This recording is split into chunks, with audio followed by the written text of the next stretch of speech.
Ok, chicos, entonces les voy a estar pasando por aquí el pretest. Acá está el link del pretest. Son las 8:05. No está tan difícil, son solo 5 preguntas, así que a las 8:10, chicos, regresamos para poder iniciar con la clase, ¿ya? 8:10, chicos.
Muy bien, chicos, ya la mayoría ha llenado el pretest, así que creo que ya podemos ir iniciando, creo, ¿ya?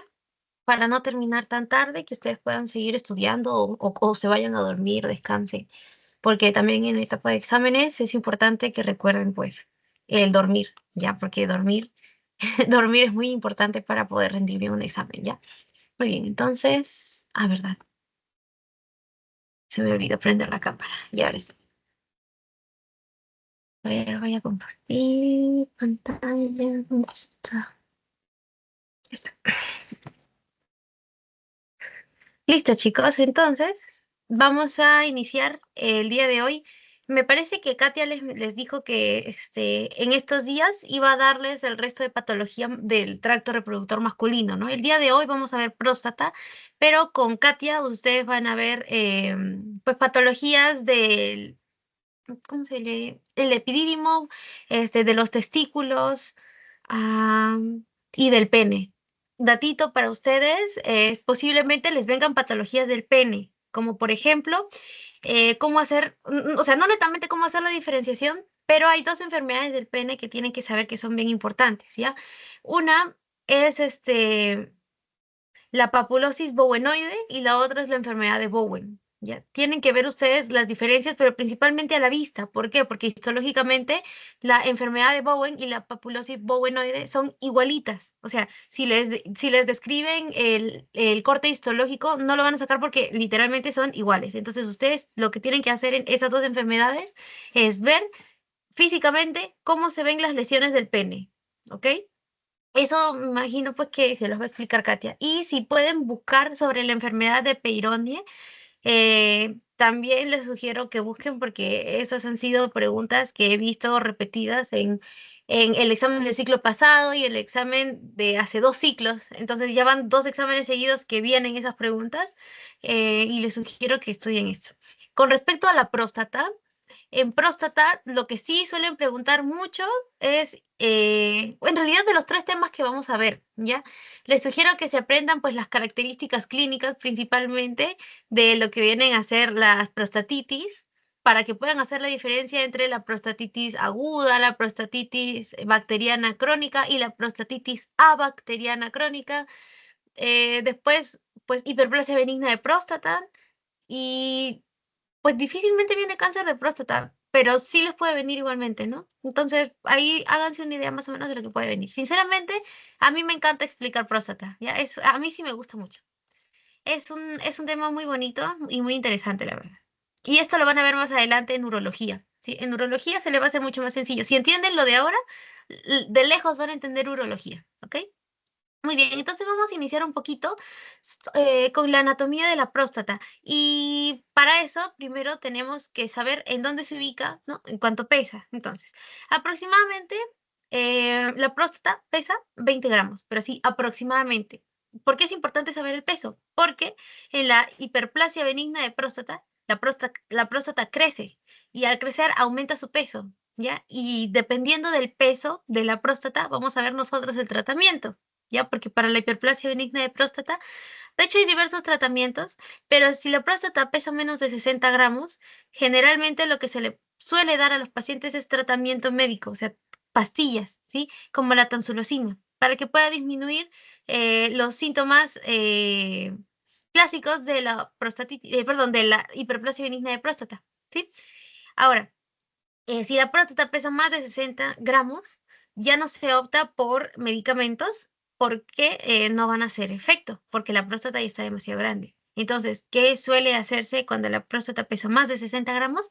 Un procedimiento quirúrgico que se llama resección transuretral, en donde se mete una especie de, bueno, no es un palito, pero es como un alambre que tiene un círculo al último, o sea, en la parte más distal, y con eso se ingresa por aquí, pues, por el meato urinario y se pasa por toda la próstata, perdón, por toda la uretra hasta llegar a la próstata, y por dentro se va raspando la próstata y se va sacando la próstata, ¿no? O sea, se va como lijando, sacando poco a poco la próstata y se saca por acá, por la uretra. Por eso se llama resección transuretral.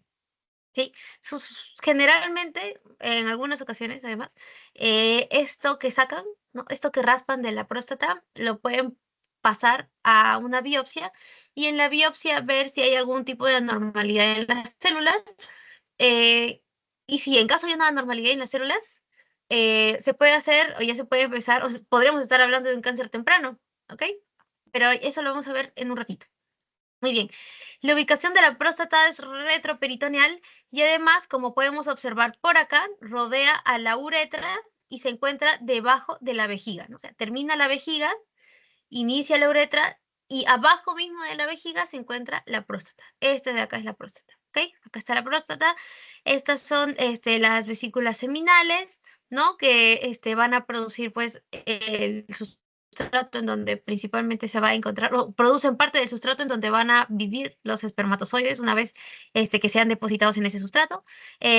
Pues ese sustrato se mezcla con lo que produce la próstata, ¿no? De las vesículas seminales, se mezcla con lo que produce la próstata, eventualmente se mezcla con lo que producen los testículos, o sea, los espermatozoides, y todo eso conforma el semen, ¿no? Muy bien. Entonces, como pueden observar acá, entonces, básicamente la próstata rodea el cuello de la vejiga y rodea a la uretra, ¿ok? Sí, bueno, no sé si recuerdan, o tal vez no sé, no me acuerdo si les habrán enseñado, pero generalmente suelen haber síntomas de obstrucción cuando hay un crecimiento de la próstata, ¿no? Es decir, el paciente tiene un chorro disminuido, el paciente siente o tiene ganas de ir al baño, pero hace muy poca pipí, o no hace pipí, o sea, no orina, em, y aparece algo llamado globo vesical, que ustedes ya también posiblemente lo hayan escuchado, ¿no? Entonces, a todos esos síntomas se le llama prostatismo, ¿no? Prostatismo. Muy bien. Entonces, otro dato que es importante que sepan es que el parénquima se divide en zonas, ¿ya? Y estas zonas y regiones se diferencian anatómicamente. Y esas son las llamadas zonas de McNeil, que en un ratito las vamos a ver. Primero tenemos que conocer la morfología normal de la próstata, o sea, cómo se ve en una lámina, ¿ya? Primero, tienen que saber que la próstata tiene dos tipos de células. La próstata, como ya les mencioné, pues produce una secreción que al final va a terminar en el semen. Entonces, va a tener una morfología principalmente glandular, ¿no? Entonces, vamos a ver las glándulas de la próstata que están revestidos por dos tipos de células. La capa basal, que es la que estoy señalando acá, la capa basal tiene epitelio cúbico, ¿ya? Y la capa que está encima de la capa basal, es decir, este de acá, tiene epitelio cilíndrico, ¿ya? Entonces tenemos dos capas con esos dos tipos de células. Muy bien. Las células cilíndricas son las células secretoras que van a producir la sustancia, ¿sí? Otra cosa que vamos a ver son estos pequeños repliegues que tenemos acá, que aparecen en algunas glándulas, que son similares, o podríamos decir que son como papilas, ¿no? Y se repliegan hacia el interior de la glándula. Y también podemos ver, pues, que acá, por ejemplo, hay una estroma fibromuscular que separa glándula de glándula, ¿no? O sea, acá estamos viendo solo una glándula, pero en realidad, pues, son varias glándulas separadas por esta estroma fibromuscular, ¿no? Ok. Entonces, así se ve una próstata normal a la histología. Ahora vamos a hablar de las zonas de McNeil. Estas son muy importantes, ¿ok? Y lo que quiero que se lleven de acá es un dato muy importante porque esto he visto que sí preguntan, y no solo preguntan acá, sino también preguntan pues en urología, ¿ok? Em, Primero, vamos a ver cuáles son las zonas, ¿ya? En el libro, ¿ok? Y quiero que tengan eso claro, en el libro solamente mencionan 4 zonas, pero en realidad son 5 zonas, ¿ok? Pero en caso de que a ustedes les preguntes cuántas son las zonas de McNeil, ustedes tienen que basarse en el libro de patología de Robin Psicotran, ¿ya? Y en este libro solamente mencionan 4, ¿ok? Muy bien, no mencionan la central. O perdón, no mencionan la fibromuscular, mencionan la central, transicional, periférica y periuretral. ¿Ok? Pero en realidad son 5, que son las que tenemos acá. En la letra A tenemos a la zona central, que podemos observar acá, de azul, ¿no? Esta es la zona central. La B es la zona fibromuscular, que la tenemos acá de rojo, ¿no?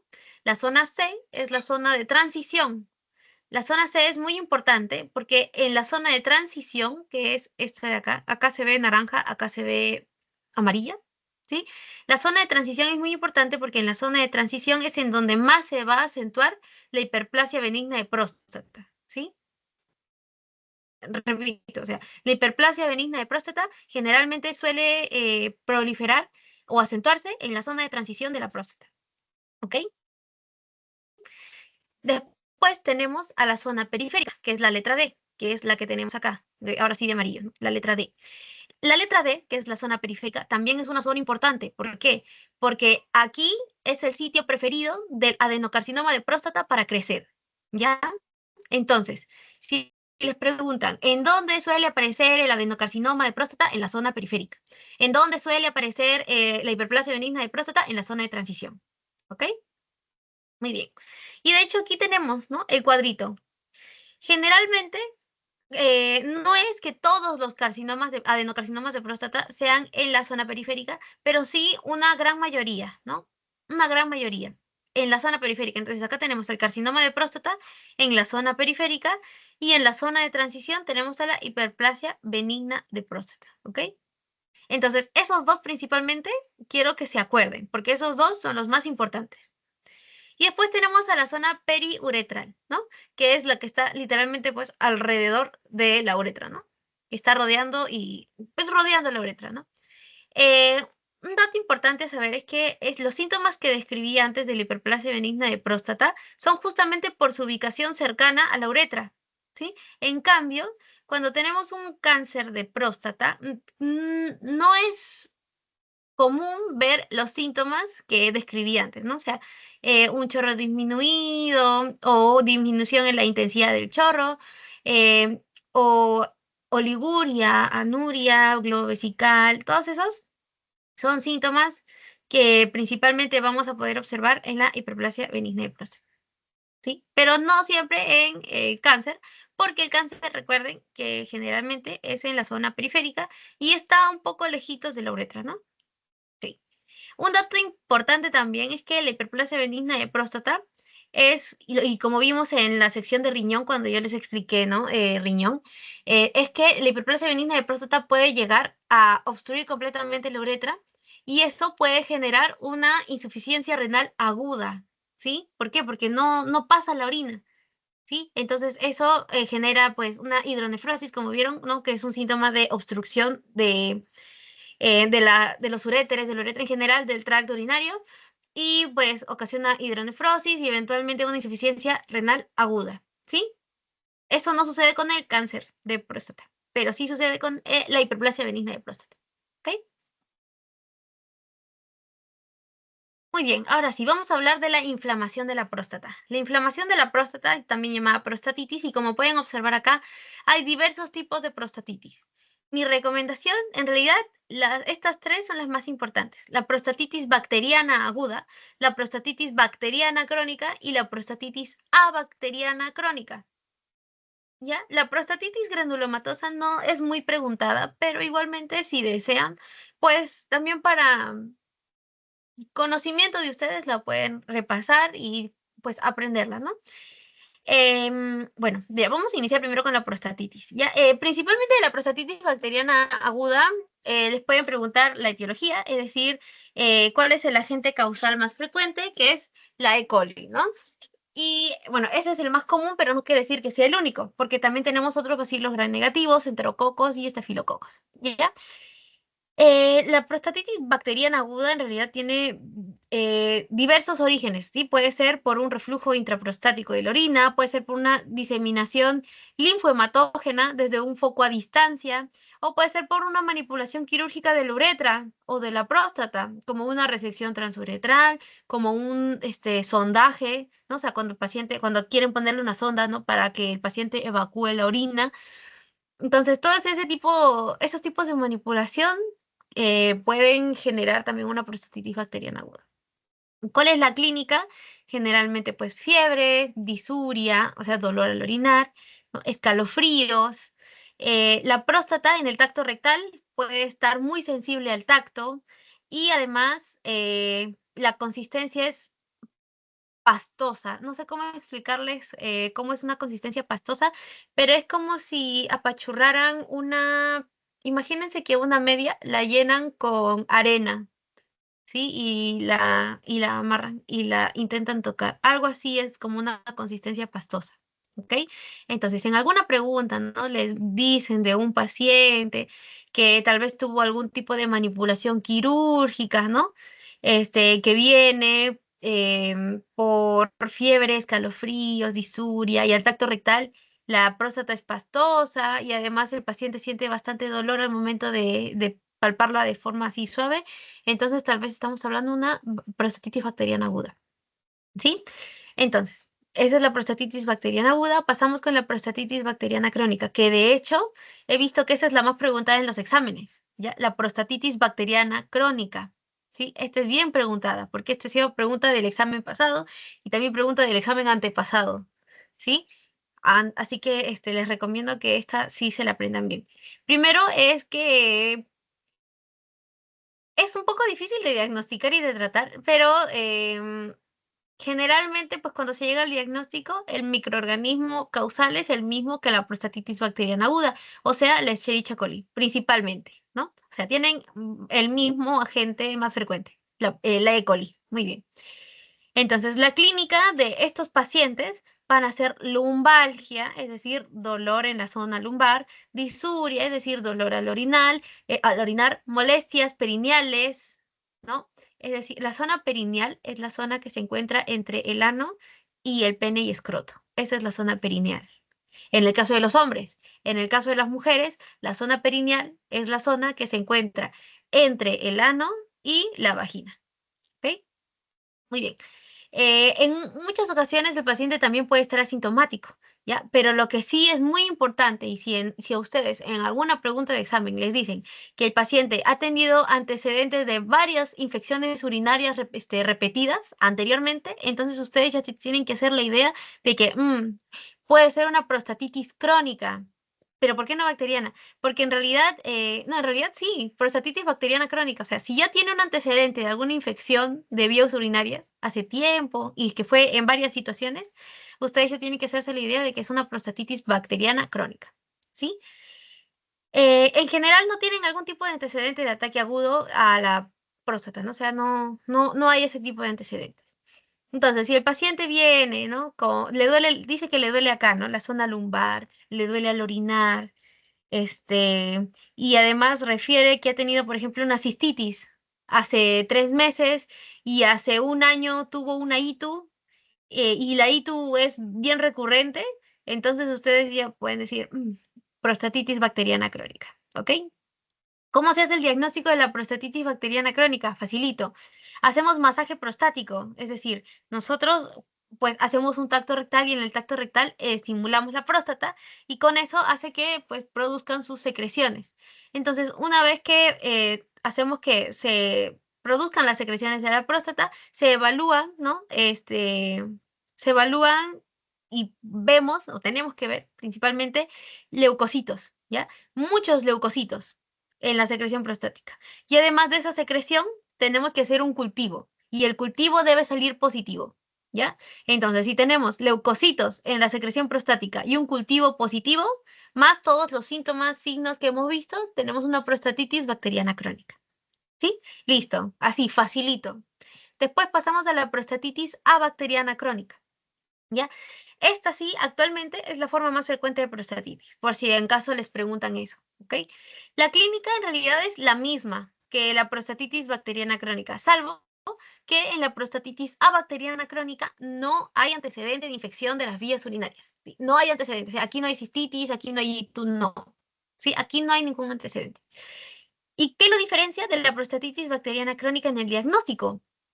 Pues que va a haber más de 10 leucocitos en secreción prostática, es decir, van a haber menos leucocitos que en la bacteriana, y el cultivo de secreciones sale negativo. ¿Ya? Esa es la diferencia, ¿sí? Después es básicamente la misma historia. Y ya para finalizar el tema de prostatitis, tenemos a la prostatitis granulomatosa, ¿ya? En general, hay dos tipos de prostatitis granulomatosa, ¿ya? La específica y la inespecífica. La específica suele ser por la vacuna BCG en los Estados Unidos, y a la histología se ve igual que una tuberculosis, es decir, un granuloma gaseoso con sus... Bueno, ustedes ya saben, ¿no? Y bueno, en la específica también tenemos a la micótica, ¿no? Que es causada o que puede ser causada por algún hongo, y generalmente se da, no especifican en el libro, por cierto, el hongo, pero lo que sí especifican es que la prostatitis granulomatosa, cuando es específica y es por hongos, suele aparecer en pacientes inmunocompetentes, ¿ok? Inmunocompetentes. No inmunocomprometidos, ¿ah? Inmunocompetentes. Ya. Y después tenemos a la inespecífica. La inespecífica es un poco más frecuente que la específica y generalmente suele deberse a una reacción ante secreciones de los conductos y signos prostáticos, ¿ya? Eh, Hay antecedente de infección reciente de las vías urinarias, pero no hay bacterias en el tejido al momento de la observación histológica, ¿sí? Entonces, en la morfología en realidad no hay mucho que observar. Lo que sí es que, por ejemplo, en la prostatitis bacteriana aguda, vamos a ver pues que la inflamación es localizada, va a comprometer a los ductos, los acinos, y se caracteriza por tener el infiltrado agudo polimorfo nuclear, ¿sí? Que es básicamente un infiltrado agudo de neutrófilos polimorfo nucleares, y esas son las células que suelen aparecer, ¿no? Cuando hablamos de cuadros agudos, ¿sí? Y después tenemos a la prostatitis granulomatosa. Acá este es el caso, me parece, de una por BSG, donde vamos a poder encontrar fibrosis, granulomas y no necrosis, ¿sí? Eh, Les hice este cuadrito acá a modo de resumen para que si en caso deseen estudiarlo de acá, les sirva de recuerdo, ¿sí? Porque pues los datos están ahí claros y están resumidos. Muy bien, ahora vamos a pasar a hablar de la hiperplasia benigna de próstata. Ya, esto es súper sencillo, ¿sí? En serio, es súper sencillo. Primero, algunos datos importantes sobre la hiperplasia benigna de próstata es que es frecuente en los varones a partir de los 50 años, da lugar a síntomas de obstrucción urinaria, eh, generalmente, y eso es lo que les mencioné, ¿no? Se ubica en la zona de transición, mayormente. Eh, Hay dos tipos de células, ¿no? Generalmente las células del estroma y las células epiteliales. Entonces, aquí la hiperplasia se da en el estroma, en las células del estroma prostático. Y algo muy importante y que quiero que les quede claro es que la hiperplasia benigna de próstata no evoluciona a cáncer de próstata, ¿sí? Son dos enfermedades diferentes. Como vieron, tienen una localización diferente. Eh, Sin embargo, ambos tienen algún componente hormonal, por así decirlo, ¿sí? Pero después en eso no se parecen en nada, ¿ok? No se parecen no se parecen y no evoluciona. La hiperplasia benigna de próstata no evoluciona a cáncer de próstata. Muy bien. Con respecto a la incidencia, vamos a encontrar signos histológicos de hiperplasia benigna de próstata en el 20% de los pacientes mayores de 40 años, en el 70% de los pacientes mayores de 70 años y en el 90% en los varones mayores de 80 años. Es decir, que a partir de los 80 años realmente, pues casi todos los varones tienen signos histológicos de hiperplasia benigna de próstata, ¿sí? Ahora, ya, no existe correlación directa, ¿no? Tampoco entre los cambios histológicos y síntomas clínicos. Es decir, que hayan signos histológicos de hiperplasia benigna de próstata no quiere decir que la hiperplasia benigna de próstata se esté manifestando con síntomas clínicos en el paciente, ¿ok? Y además, el 50% de los pacientes que tienen signos microscópicos presentan un aumento del tamaño clínicamente detectable, ¿no? O sea, 50% de los pacientes que sí tienen cambios acá en la histología van a presentar, ¿no? Cambios clínicamente hablando, ¿no? Muy bien. Ahora sí, vamos a hablar sobre la patogenia. La patogenia es súper sencilla. Ustedes saben que, pues, la hormona predominante, por así decirlo, en el varón es la testosterona, ¿verdad? Entonces, en el cuerpo de los varones hay bastante testosterona. Pero, ¿qué pasa con la hiperplasia benigna de próstata? A ver, primero, la testosterona se produce en dos lugares, ¿no? En las glándulas suprarrenales o en el riñón, no recuerdo bien, sinceramente, pero ese es un 5% y el otro 95% se produce en los testículos, ¿no? Principalmente en las células que se encuentran entre, no me acuerdo si eran ovulis, pero bueno, no me acuerdo si eran las células de Leydig o las de Sertoli. Si por ahí se acuerdan, genial. Ya, pero bueno, el 95% de la testosterona viene de ahí, de los testículos, ¿ya? Entonces, ¿qué pasa con la testosterona que tenemos en el cuerpo de los varones? Pues esta testosterona, o más bien dicho, en la hiperplasia benigna de próstata hay una enzima que se llama 5-alfa reductasa. Esta 5-alfa reductasa hace que la testosterona se transforme en dihidrotestosterona o la DHT, que ven acá, ¿no? La dihidrotestosterona. ¿Qué es lo que pasa? Cuando tienen La dihidrotestosterona, perdón, es como 5 veces más potente que la testosterona, ¿sí? Como 5 veces más potente que la testosterona. Entonces, los pacientes que tienen hiperplasia benigna de próstata generalmente tienen mayor cantidad de 5-alfa reductasa. ¿Eso qué quiere decir? Que hace que la testosterona se transforme en mayor cantidad en dihidrotestosterona, ¿sí? Entonces, esta dihidrotestosterona, como pueden observar por aquí, se va a unir a los receptores de andrógenos de las células estromales, justo acá, ¿sí? Y eso va a activar algunos genes o la transcripción de algunos genes de factores de crecimiento androgénicos, dependientes de andrógenos, ¿no? Que son la FGF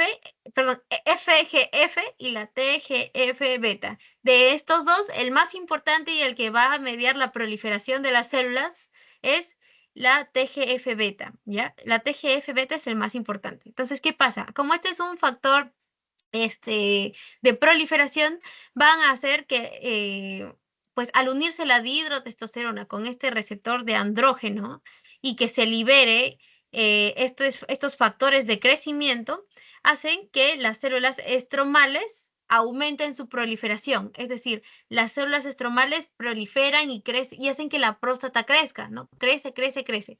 Y en las células epiteliales hace que disminuya su apoptosis. Es decir, por parte de las células epiteliales hay una acumulación de células por disminución de la apoptosis y en las células estromales hay un aumento de las células por proliferación. Y es así como la próstata poco a poco va creciendo, ¿no? Por eso, por el aumento de células, tanto por el aumento de la proliferación como por la disminución de la apoptosis. ¿Ok? Y es así como la próstata crece, crece y crece y crece. ¿En dónde dije? En la zona de transición. ¿Sí? Muy bien. Esa es básicamente la patogenia. La dihidrotestosterona y la 5-alfa reductasa. Acuérdense de esos dos. Y de la TGF-beta. Muy bien. En la morfología, en la macroscopía, como les dije, generalmente la próstata debe pesar pues 20 gramos. Acá, como pueden ver, la hiperplasia benigna de próstata suele pesar entre 60 y 100 gramos y suele ubicarse en la zona de transición. Hay algo a lo que le llaman hiperplasia del lóbulo mediano. No sé si por ahí lo habrán escuchado, pero hay algo a lo que llaman, ¿no?, hiperplasia del lóbulo mediano, que es el aumento del tamaño nodular que va a protruir en el suelo de la uretra a modo de una masa. Y esta proliferación de esta masa llega justito por debajo de la mucosa de la uretra. Sí, hasta justito por debajo de la mucosa de la uretra. Esa es hiperplasia del nódulo mediano. Y después tenemos, pues acá, ¿no? Esta es una próstata grande. Podemos observar acá que en donde, esta zona de acá, perdón, es por donde debería estar pasando la uretra. Pero ven que esta zona de acá está bien chiquita. Entonces, pues suele ocurrir ahí los síntomas de obstrucción, ¿no? Entonces podemos observar, por ejemplo, por aquí nódulos bien definidos que están comprimiendo la uretra, ¿no? Y estoy señalándoles ahorita los nódulos. ¿Sí? Muy bien. En la microscopía, a ver, vamos por acá. Ya está. En la microscopía lo que van a ver principalmente son nódulos, ¿sí? Nódulos y glándulas hiperplásicas. Aquí difícilmente hay atipia, ¿sí? Aquí no hay atipia porque no estamos hablando de carcinoma. En donde sí hay atipia es en el adenocarcinoma de próstata. Pero aquí no. Aquí solo hay nódulos y glándulas hiperplásicas, como pueden observar acá. Y además también vamos a observar una doble población celular, ¿sí? Donde vamos a ver células cilíndricas internas y células basales aplanadas. Porque acuérdense, acá el cambio está en las células basales, porque las células basales no eran aplanadas, eran cúbicas, ¿ok? Y listo, esa es hiperplasia benigna de próstata, chicos. Ahora vamos a ver ya la última patología de la próstata, antes de que vayan pues a su examen, ¿no? Que es el adenocarcinoma de próstata. En realidad debería ser carcinoma de próstata, pero lo resumo a adenocarcinoma de próstata porque este es el tipo más frecuente de cáncer de próstata, ¿sí? O sea, casi todo lo que van a ver en cáncer de próstata va a ser un adenocarcinoma, ¿ok? Entonces, el cáncer de próstata o el adenocarcinoma de próstata es la forma más frecuente de cáncer en los varones y generalmente suele aparecer en varones mayores de 50 años, ¿sí? Y aquí los andrógenos sí también van a desempeñar un papel importante en el desarrollo del cáncer de próstata, ¿sí?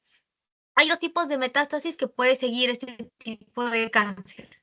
Primero, la metástasis linfática, ¿sí? En donde, pues de la próstata van a pasar a los ganglios obturadores y después a los ganglios paraaórticos.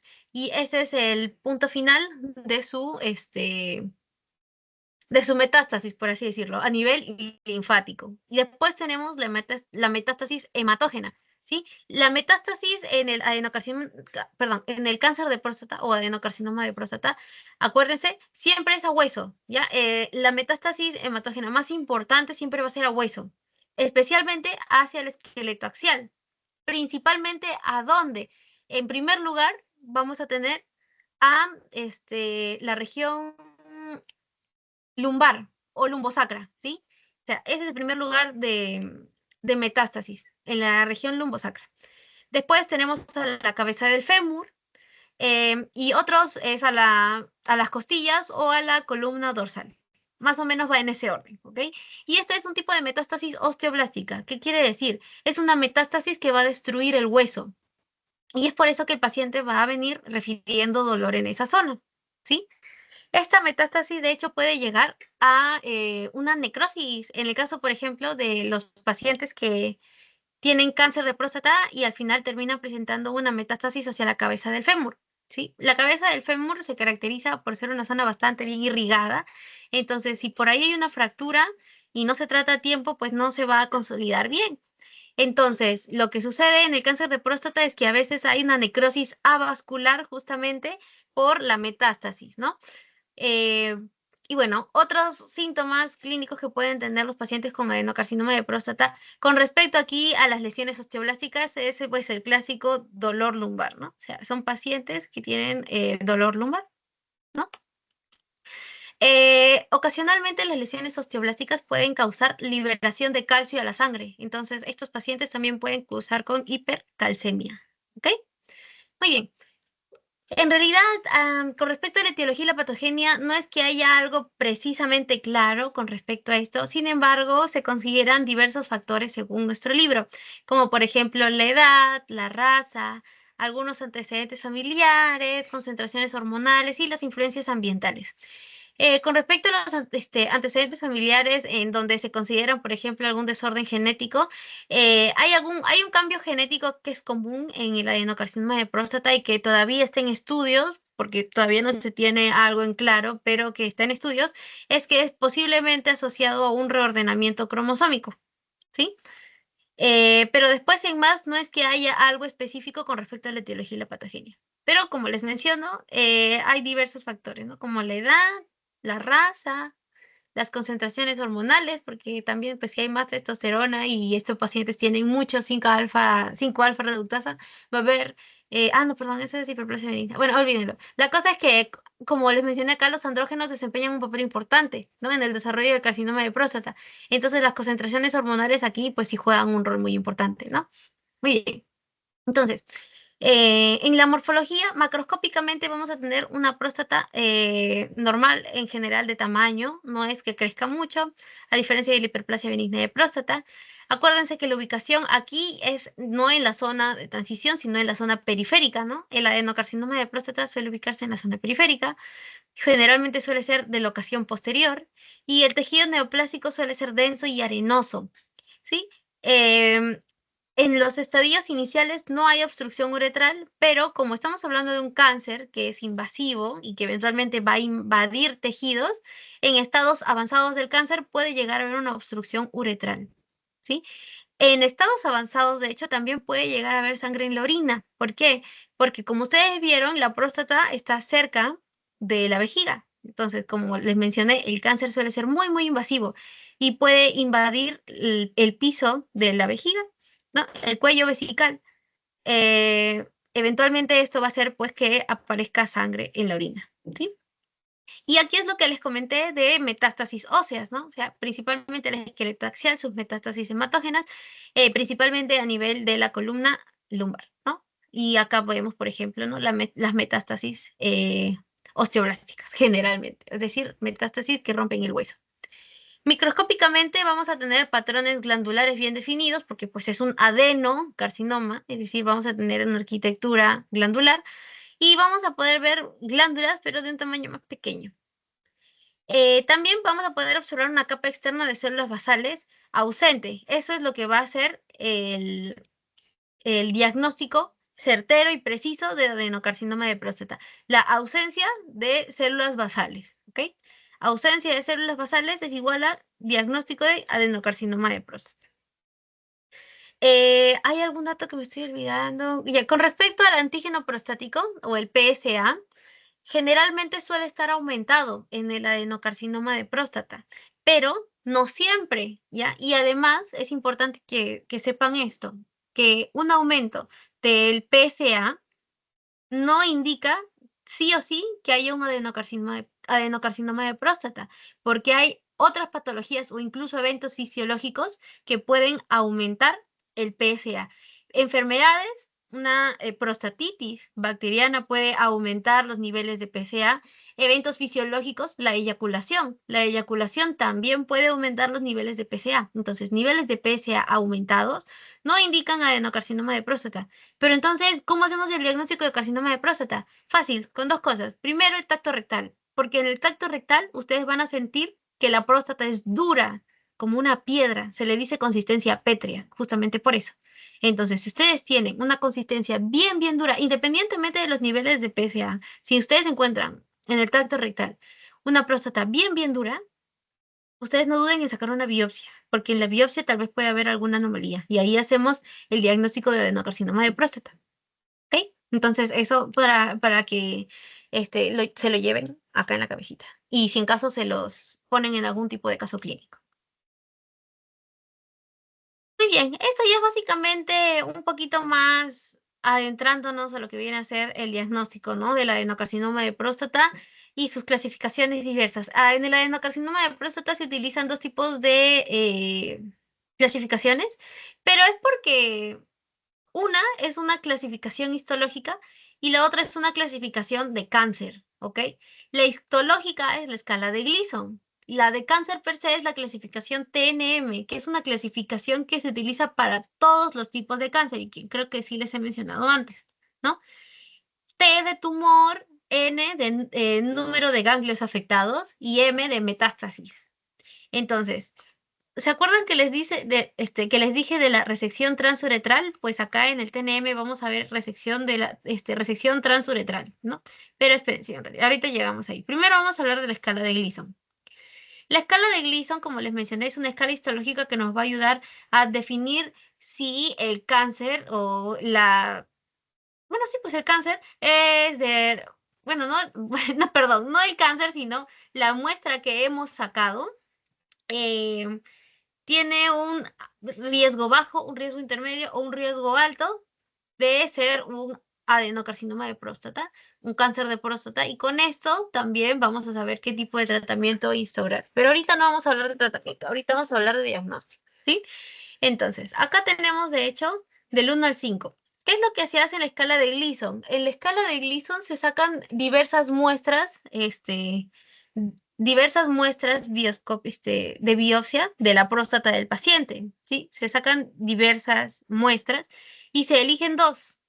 Entonces, estas dos muestras van a ser sometidas pues al análisis de visualización, o sea, vamos a poder ver nosotros la lámina y vamos a ponerle un puntaje del 1 al 5 dependiendo de cómo se vea esa muestra. Si tiene glándulas bien definidas o si tiene glándulas mal definidas, casi sin, ¿cómo se le dice? Sin morfología glandular, con células atípicas completamente, con tejido desordenado, indiferenciado, ¿ok?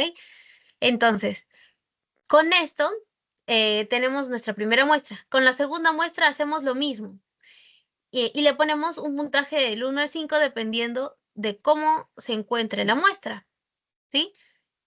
Acá tenemos, de hecho, a ver, ahorita les digo, ¿ya?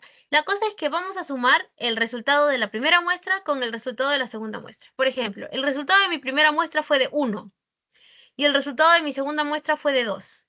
Entonces sumamos 1 más 2. ¿Cuánto sale? 3. Entonces 1 más 2 igual a 3. Esa es la escala de Gleason del paciente. ¿Sí? Muy bien. Entonces, por ejemplo, acá tenemos los scores, ¿no? Y los grados. Por ejemplo, un patrón menor de 3 más 3 es grado 1, o sea, riesgo bajo. O sea que posiblemente tenga un score desde 2 hasta el 6. Ese sería el caso del ejemplo que les acabo de dar, ¿no? Cuando tenemos 1 más 2 es igual a 3. Entonces el score sería 3, entonces pertenece aquí a riesgo bajo. Entonces, en este tipo de pacientes vamos a ver glándulas individuales bien formadas, como podemos observar acá, ¿no? Glándulas bien formadas. Cuando estamos en riesgo intermedio tenemos dos tipos de sumas, por así decirlo, dos tipos de patrones. Un 3 más 4 o un 4 más 3. Cuando es un 3 más 4 van a predominar las glándulas bien formadas, con componente minoritario de glándulas mal formadas.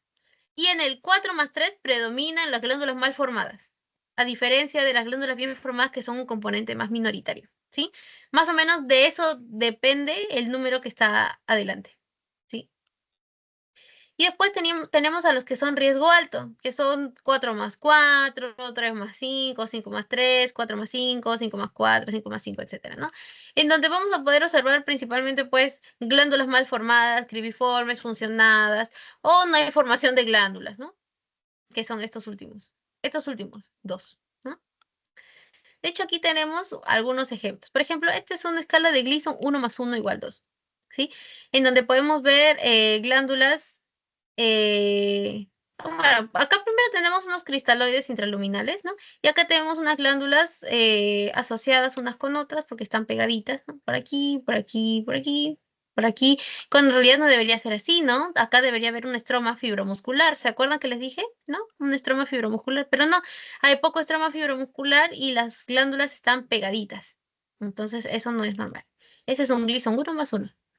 Después tenemos un Gleason 3 más 3 igual a 6, en donde vamos a poder observar diversas glándulas, ¿no? De tamaño variable y más ampliamente dispersas a lo largo de toda la próstata o de toda la muestra. Y después tenemos a una escala de Gleason 5 más 5, en donde aquí ya definitivamente pues no hay forma, no hay arquitectura glandular, únicamente estamos viendo células. Estas células se nota que son malignas porque pues perdón, tienen una atipia celular bastante marcada, no podemos hacer diferenciación de nuestros dos tipos de células, ¿no?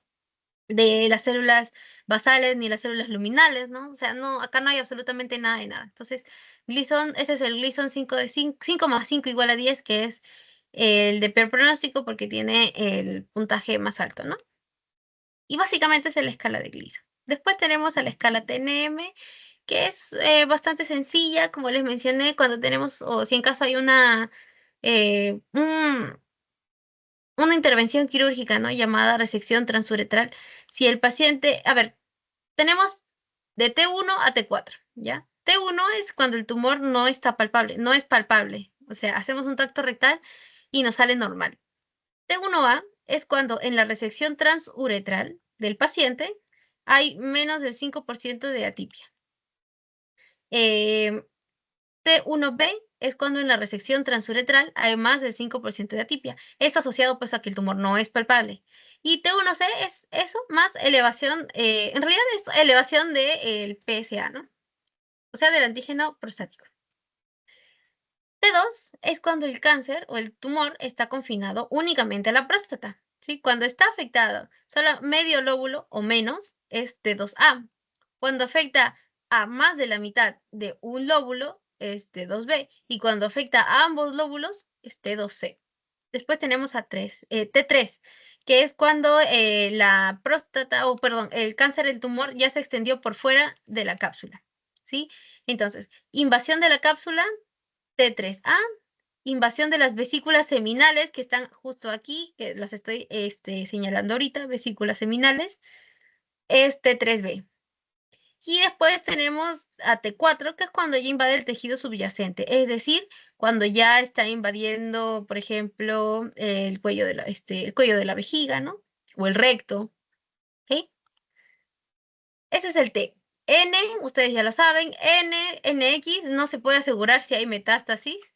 N0 no hay metástasis. N1 sí hay metástasis, metástasis ganglionar, ¿sí? Y M de metástasis a distancia. MX no se puede asegurar de metástasis a distancia. M0 no hay metástasis a distancia y M1 si hay metástasis a distancia. M1A es metástasis a ganglios a distancia, M1B metástasis ósea y M1C a otras. M1C es bien difícil, es decir, que haya metástasis a órganos blandos es bien complicado. Lo más común es que se encuentren metástasis óseas, como ya les comenté, ¿sí? O incluso ganglionares, pero las metástasis a órganos blandos per se son muy pocos los casos, ¿no? Más son metástasis óseas. Muy bien, ahora vamos a practicar con un par de preguntas. Voy a llamar solo a 2 personas, porque en realidad creo que hice 4 preguntas, o 3 preguntas. 3 preguntas creo que hice, o 4, no recuerdo. Bueno, ya. Vamos a ver, dice, en la prostatitis crónica abacteriana, también llamado síndrome de dolor pélvico crónico en el varón, los estudios de laboratorio típico revelan infección por bacterias en el cultivo de secreción prostática, aumento de leucocitos en el semen o secreciones prostáticas sin evidencia de infección bacteriana, niveles elevados del antígeno prostático específico o ninguna de las alternativas. Voy a llamar a uno de ustedes, chicos. Aunque no me acuerdo a quiénes llamé antes. A ver, voy a llamar a Angélica. Angélica, ¿estás ahí?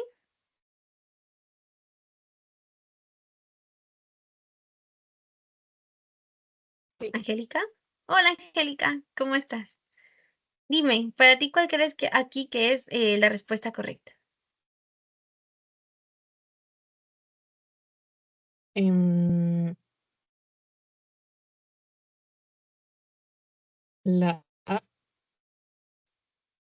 Bueno, casi en realidad podría ser si en caso nosotros hiciéramos un tache aquí en la A. Porque de hecho tu respuesta estaría bien si fuese prostatitis crónica bacteriana, ¿sí? Porque la prostatitis crónica bacteriana sí tiene cultivo positivo de la secreción prostática. Pero cuando hablamos de una prostatitis crónica abacteriana, hay un aumento de los leucocitos y a esto se le aumenta un cultivo de secreciones prostáticas negativo, ¿sí? ¿Por qué? Porque es abacteriana. Entonces, si es abacteriana, vamos a tener un cultivo negativo, ¿no? Un cultivo de secreciones prostáticas negativo, ¿ya? Entonces, es importante que hagan esa diferenciación entre la prostatitis crónica bacteriana y la prostatitis crónica abacteriana, ¿ok? Entonces vamos con la siguiente pregunta. Dice, esa está más larga. Dice, un paciente de 55 años con diagnóstico previo de hiperplasia benigna de próstata acude a la consulta con aumento de disuria, frecuencia urinaria y sensación de vaciado incompleto de la vejiga. Su examen rectal digital revela una próstata moderadamente aumentada de tamaño. El análisis de orina muestra bacteriuria. ¿Cuál es el diagnóstico más probable de este paciente? A ver, vamos a llamar a Elkin. Elkin, ¿estás ahí?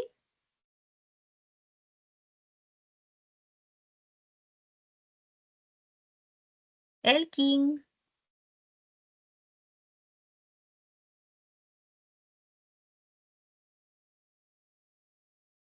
A ver, no responde. Igual le vamos a dar otra oportunidad. Vamos a llamar a otra persona para avanzar, para de una vez terminar con la clase. ¿Ok? Yuriko, ¿estás ahí? Es la A. Ah, sí, en realidad. Y ahorita les voy a explicar por qué. Es hiperplasia prostática complicada con infección urinaria. ¿Por qué? Porque en realidad, si fuese una prostatitis crónica bacteriana, aquí nos estarían dando algún tipo de, no, sino acá nos estarían dando el dato de que en las secreciones prostáticas tiene cultivo positivo, pero aquí no nos están revelando ese dato, no nos están dando no nos están diciendo que hay un cultivo de secreciones positivo. Lo que sí es que tiene diagnóstico previo de hiperplasia benigna de próstata, ¿sí? Que tenga una hiperplasia benigna de próstata no quiere decir que solamente vaya a tener eso toda su vida y ya está. No, eso se puede complicar con cualquier tipo de infección del tracto urinario. Puede complicarse con una infección, con una ITU, con una cistitis, con una perdón, claro, una pielonefritis, ¿no? Puede complicarse, claro que sí. Puede sobreagregarse a su hiperplasia benigna de próstata. Y entonces, acá tiene signos y síntomas de infección, disuria, aumento de la frecuencia urinaria, sensación de vaciado incompleto de la vejiga, también llamado tenesmo, ¿no? Tenesmo vesical. Todos esos son signos y síntomas, bueno, principalmente síntomas, ¿no? De una infección urinaria, muchas veces situ, ¿no? Infección del tracto urinario bajo. Y además bueno, en el examen, en el tacto rectal dice que tiene una próstata que está aumentada de tamaño, pero es por la hiperplasia benigna de próstata. Y además, en el análisis de orina, no de secreciones prostáticas, de orina, hay bacteriuria. Entonces, aquí la respuesta más acertada sería una hiperplasia prostática benigna que se ha complicado con una infección urinaria. ¿Sí?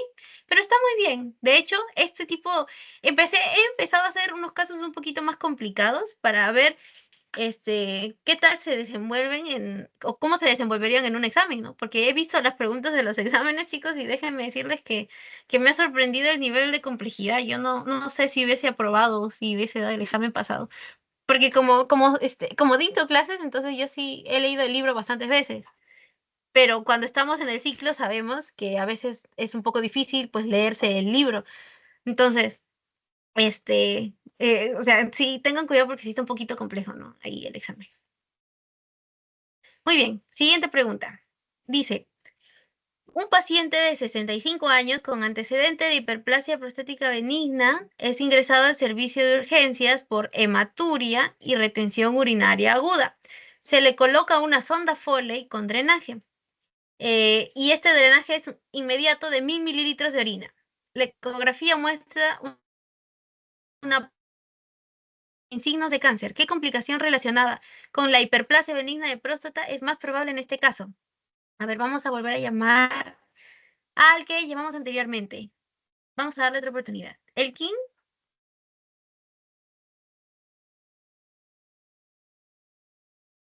Elkin, ¿estás ahí?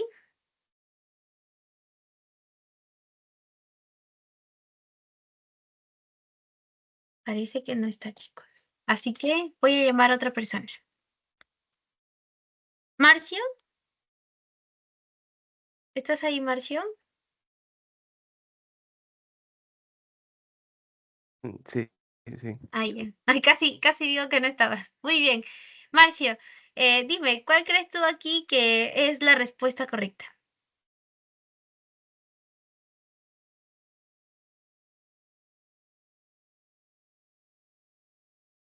La C podría ser.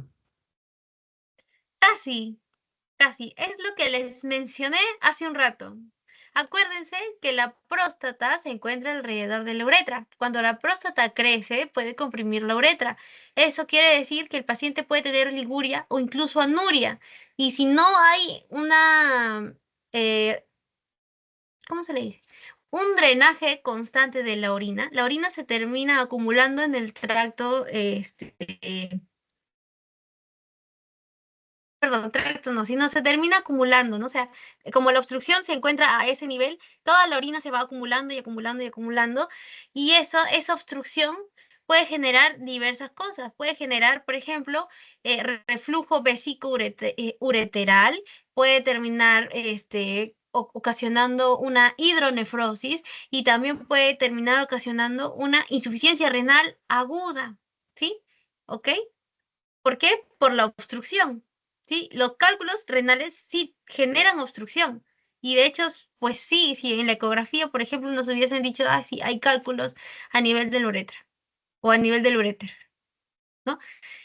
O de los uréteres. Entonces, acuérdense entonces que la hiperplasia benigna de próstata es una causa bien importante de obstrucción del tracto urinario y como hay obstrucción puede generar una, ¿no? Acuérdense de los tipos de insuficiencia renal, ¿no? Tenemos la insuficiencia prerrenal, la renal y la posrenal, ¿ya? En este caso, la hiperplasia prostática benigna estaría causando una insuficiencia renal aguda posrenal, ¿sí? Porque se encuentra después de los riñones, ¿ok? Posrenal. Muy bien. Y esta es la última pregunta. ¿Ya? Dice, un hombre de 72 años se presenta con dolor óseo en la columna lumbar y pérdida de peso involuntaria. Su antígeno prostático específico es de 100 nanogramos por mililitro. La gamografía ósea muestra múltiples lesiones osteoblásticas en las vértebras lumbares. ¿Cuál sería el diagnóstico más probable en este caso? Cielo, ¿estás ahí? Sí, buenas noches. Hola, Cielo, ¿cómo estás? Dime, ¿cuál crees tú que es la respuesta correcta? La D. Muy bien, así es. Es la D justamente por lo que hemos visto al momento de ver adenocarcinoma de próstata, ¿verdad? Hemos visto que generalmente cuando hace metástasis, su metástasis es a hueso. ¿Y a qué hueso? Principalmente, o en primer lugar, a la columna lumbar. Después, ¿cuál era? Al cuello del fémur. Después, ¿a dónde? A las costillas. ¿Y después a dónde? Al, a las vértebras dorsales o a la columna dorsal. ¿Ok? Eso, miren, la clínica de dolor óseo, más la pérdida de peso involuntaria, más un aumento marcado del antígeno prostático, más que en la gamografía hay lesiones osteoblásticas, entonces pues ya estamos ahí imaginándonos un adenocarcinoma de próstata, ¿no? Entonces sí, así es. Muy bien. Entonces, bueno chicos, hemos terminado con la última asesoría, bueno, casi última asesoría porque le falta a Katia, de patología 2 antes de su examen parcial. A ver, no sé si les puedo dar alguna recomendación, la verdad es que Patología 2, sinceramente es un curso muy bonito, les va a servir. Yo no lo valoré en su momento, así que ustedes valoren Patología 2, ya que lo están llevando, y traten de aprenderse y llevar todos los conocimientos posibles, porque más adelante estoy segura que les va a servir muchísimo, ¿sí? Muy bien, entonces les voy a pasar ahorita el link del pretest para que puedan llenarlo y ya puedan relajarse un rato, descansar o estudiar lo que ustedes necesiten, la verdad, porque sé que están en semana de exámenes.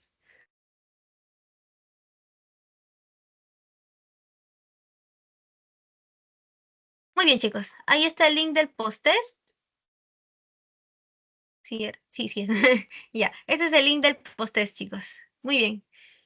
Si tienen alguna duda, sea cual sea, si ustedes están resolviendo exámenes pasados, si tienen algún paso que quieren o tienen alguna pregunta, tranquilamente me pueden mandar un mensaje y yo voy a hacer lo posible para explicarles también algún tipo de duda que ustedes tengan, de verdad. La cosa es que ustedes vayan bien preparados al examen parcial y lo aprueben, ¿no?